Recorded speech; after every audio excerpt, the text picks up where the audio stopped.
So this question looks like it's going to be some sort of translation where I need to make sure I understand the wording of the question and figure out which of the answer choices is a representation of that in function form.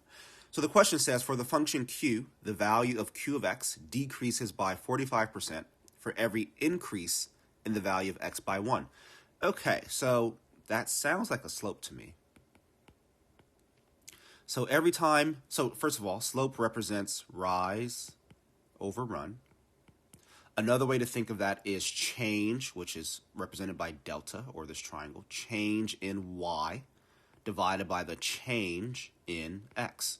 And that's why reading this first sentence reminds me of slope, because it's saying that the q of x, which is always a y value, right? Our function is always a y, like all these guys can be crossed out and replaced with y if we wanted to.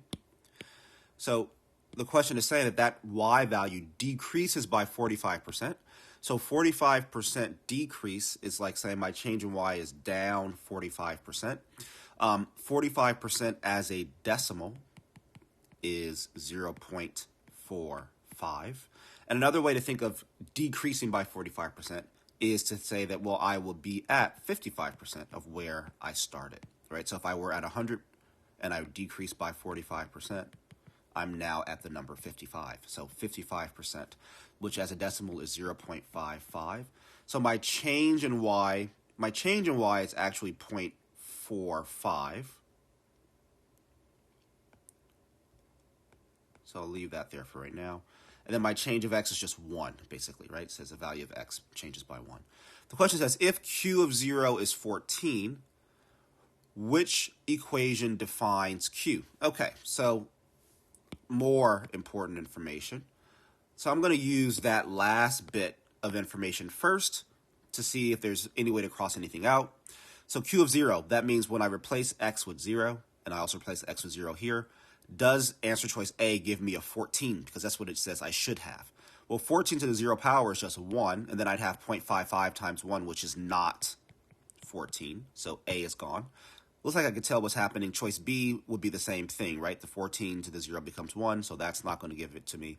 But for choice C, if this were 0, then this whole thing becomes 1, and then I would have 14 times 1. And it looks like the exact same thing for choice D. So I'm going to clean this up again and just say, well, what I know for sure is that A and B are gone, but I can choose between C and D. So all that's left is what goes inside the parentheses. Should this be 0.55 or should this be 1.45?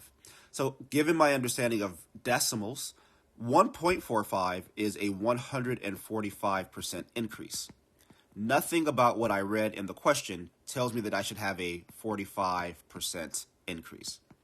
In fact, I shouldn't have said it's 145% of the original, which represents a 45% increase. That's not what we want. We want a 45% decrease.